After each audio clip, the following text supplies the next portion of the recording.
Hi everyone, and welcome to our online classroom. And it is great to see all of you. And so let's get started with discussing how we are going to be organized as we start our online experience.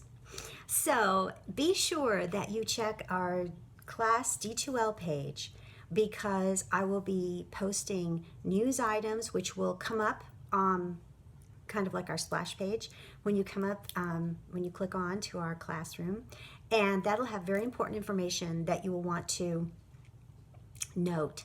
And it will be one of the first things that's different is that instead of having dates for different things, Tuesday, Thursday, whatever the date, we will be going by weeks. So it will be the week of, like now, it will be March 30th. So it'll be week of March 30th, and then it'll be week of so forth and so on.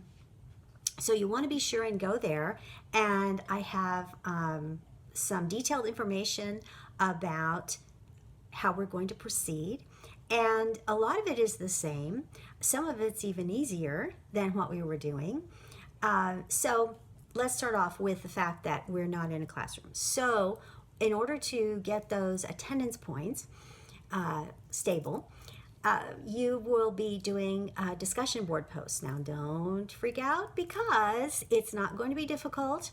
I will give you each week a choice of topics that you can discuss, and then you will post your initial post, and then you will need to post 2 responses to 2 of your classmates, but don't worry, you'll have the entire week to do that.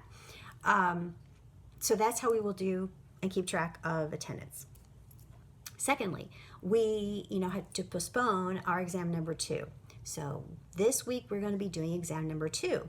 Now you will find this when you go to the top of our page with the assessments, and you click on that and go down, and you will find just the first one, assignments. It's going to be under assignments, as it won't be under quizzes, it'll be under assignments, unless I tell you otherwise. So that is what we're going to be also doing this week.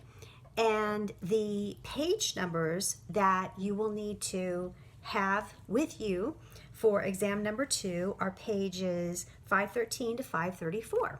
And of course, this is our lovely book. And wow, is it coming in handy for this situation. So you will be looking for, it's open book. The tests are open book. And so you will be looking for answers, and they'll be the same type of setup. So you will have the multiple choice, fill in the blank, true, false, short answer, and then the last question will be the longer essay question. So you will have your book for those. So you'll need to confine your looking to pages 513 to 534. Now, I would suggest that you kind of skim over it because it's been so long since we've been together. I would skim over that just to familiarize yourself where information is, so that then when you are taking the exam, you won't have to hunt quite so much. So please do that. And then I will give you a little tiny lecture online here with you on this YouTube channel, and I'll go over some important points for the chapters that we're going to be going forward on, and I will give you a little reading assignment so that you will be prepared then for the next week when I go over those important points. You will already be familiar with the subject matter, so it'll make it a little easier. So this week you're going to be posting discussion board posts. You're going to complete exam number 2, and you are going to watch my YouTube video, hello, and you will also do the reading to prepare you for next week. So that's how this is going to go. You will have all week. So you will have until Sunday, April 5th, at 11:59 p.m. to complete your DBs and your exam number 2. I would suggest that you don't leave it to the last minute. I mean, it's common sense, but just it's great that this will all be on your schedule. You can do this whenever time of day, whatever you wish, but you don't want to wait too long, because then you're gonna and you've got other classes, so you don't want to wait too long. So please, please, please, try to manage your time wisely, and you should be fine. It should be just fine. But remember, if you have any questions as we are going through our new online world, don't hesitate to email me, and we can figure out a resolution, work it out, whatever. So be sure you check on D2L and keep up with, the latest things, because as I think of things, I will post them in the news section. And then for your things like your exam will be under assignments, and also your, we used to have in class historical person writings. It will be historical person writings will be found there too. All right, so that is some of the business that we need to cover. So your exam, again, to reiterate, will be over pages 513 to 534. So be sure you familiarize yourself with that, and keep that note in front of you about the pages covered, so you're not off looking in the wrong area for information. All right.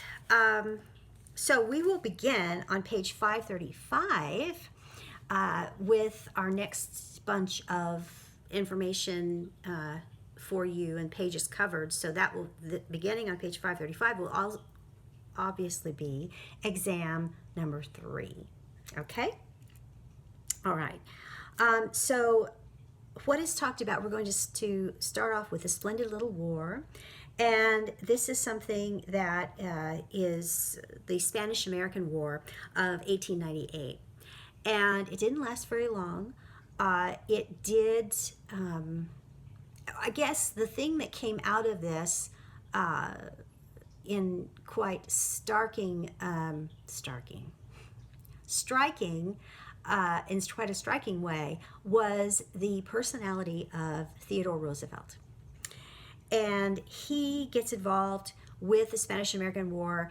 He resigns a government post so that he can participate, and he does. And you will note a discussion of that on page 537, as he and some of his, he actually he volunteers, and he gets some of his wealthy friends to volunteer, and they have this, he calls them the Rough Riders, and they go and they take over this hill, and it takes place in Cuba.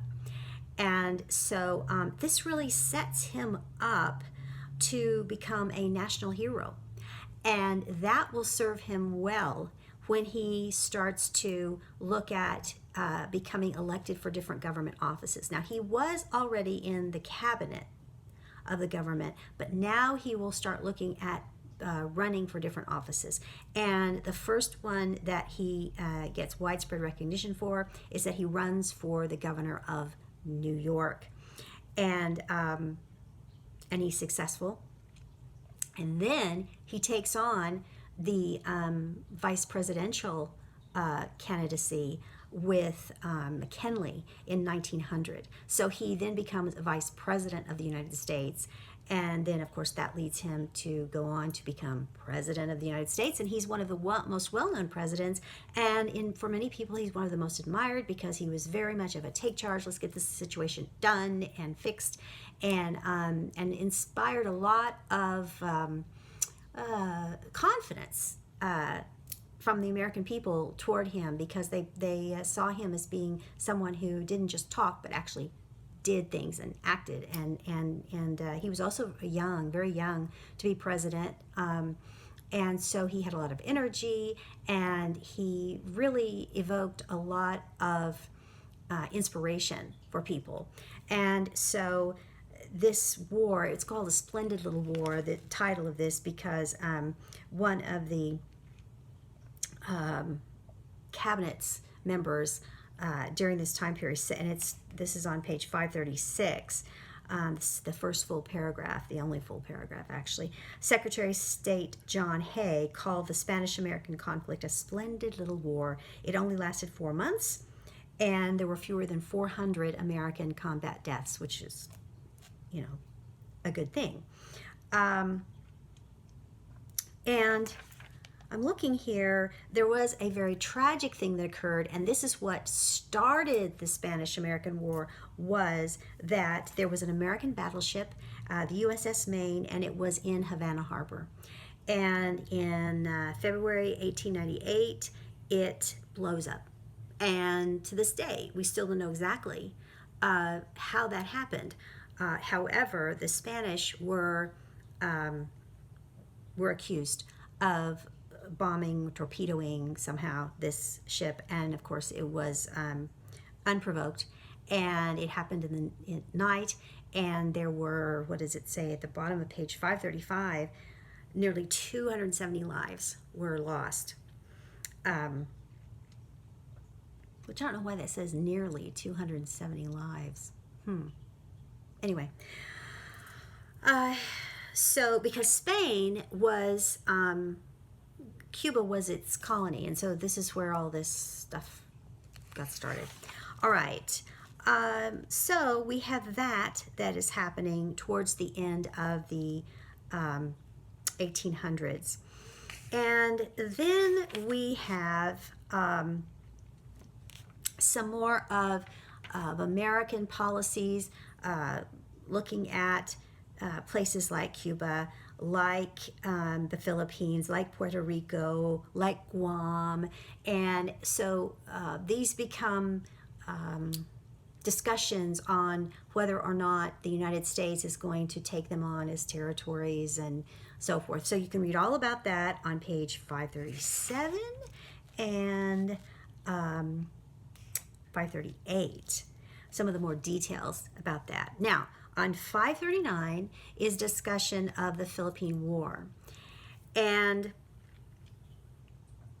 your book makes an interesting statement, and I think it's probably true, in the second paragraph of that page, that the Philippine War is perhaps the least remembered of all American wars, which I think that's probably true. I mean, how many people do you know ever say or mention, or, you know, is it ever mentioned anywhere about the Philippine War, which in fact it did happen.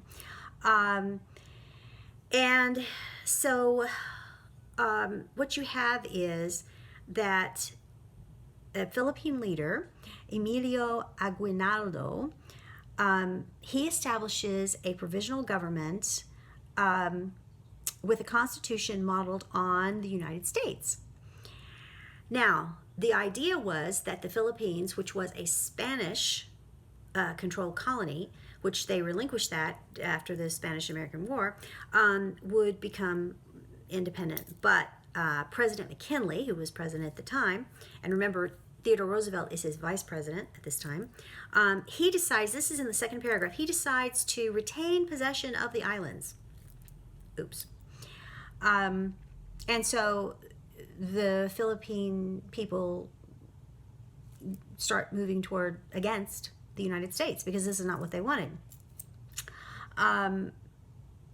It lasted from 1899 to 1903, so it lasted longer than the Spanish-American War, but we know less about it. I mean, not that there is information about it, it's just that most people don't know anything about it, and if they do, it's very little. And it did cost a lot of lives. Notice there in the second paragraph, more than 100,000 Filipinos and 4,200 Americans died as a result of this war.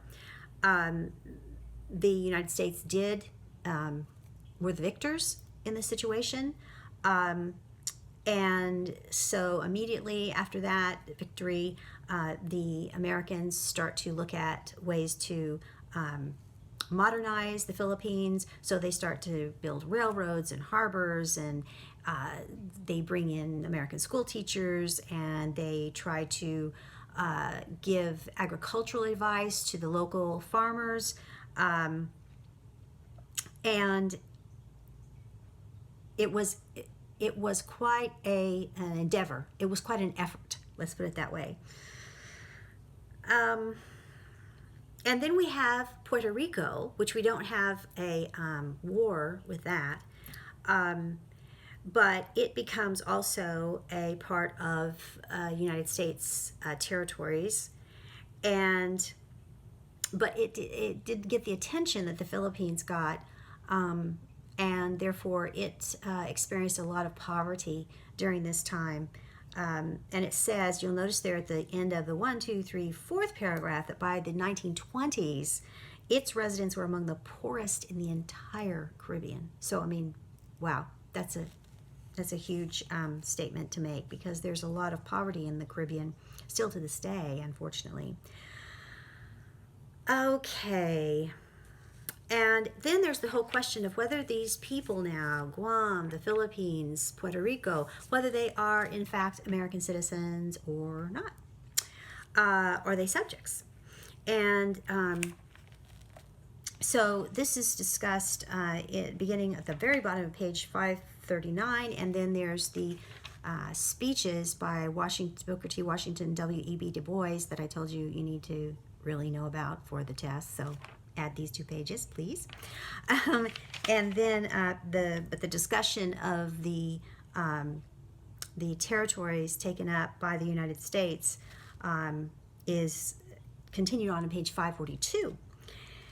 And so we have this idea of empire starting to kind of raise its head, because this is, with more land and people gained, you have this more of an empire type situation than we had previously. And the idea is on page 542, in the middle of that one full paragraph, the idea of an empire of liberty assumed that new territories would eventually be admitted as equal states and their residents would be American citizens. That was the idea. Hasn't happened. And particularly in the case of the Philippines, they do become independent. They're no longer a part of American territories. But the same cannot be said of Guam and Puerto Rico. They are still territories of the United States. Okay. Now you'll note that at the top of page 543, it talks about that there was something called the Foraker Act of 1900, and that was that Puerto Rico was an insular territory, different from previous territories. Its 1 million inhabitants were defined as citizens of Puerto Rico, not the United States, and denied a future path to statehood. So, yes, and we're still debating this today. This is still being debated today, the whole idea of Puerto Rico and, where do its citizens fit into the scheme of things for being citizens of the United States. Hawaii, we talked about that a little bit before, became a traditional territory, not an insular territory. So it appears that if you're a traditional territory, you're on the road to statehood. If you're an insular territory, you're not. Okay. Now, in 1946, the Philippines do achieve their independence, so they are no longer any type of territory in the United States. Guam remains today an unincorporated territory. Okay. And Puerto Rico is, as your book says, sometimes called the world's oldest colony. Because it hasn't had a full self-government, and it hasn't had a full self-government since the Spanish first colonized them in 1493. So Puerto Rico is a very interesting, different type of situation. Puerto Rico does elect their own government, but it does not have a say in Congress, in the United States Congress, and it does not get to vote for the U.S. president. So it's this very in between kind of status that they have. Okay, so let's see. then we start talking about, unfortunately, racism that starts rearing its head on page 543. And then that takes us into a discussion about imperialism versus anti-imperialism, and that takes us through the end of the chapter to 544. So those are some highlights that you want to familiarize yourself with because, as I said before, because exam number 2, which we will be doing this week, is from page 513 to 534. So those are the pages that you'll be looking at. Now we are starting new, just like we would a new lecture, and that's over pages 535, and I just went all the way to 544. And so your reading assignment for this week is to start on chapter 18, which is on page, well, the writing actually starts on page 547, but I do want you to make note of the painting that is on page 546. It's very indicative of this time period and the typical citizenry of the United States. So do take note of that and read about that. So I would like for you to read and familiarize yourself with page 547 all the way to, all the way to, we'll include Jane Addams, to 570. So 547 to 570. That is your reading assignment. Become familiar with that this week, and then when I see you next time, I will be talking about those pages and talking about some highlights on those. So be familiar with those. And in the meantime, I hope you have a great week. If you have any questions, please let me know, and I will see you next time. Bye-bye.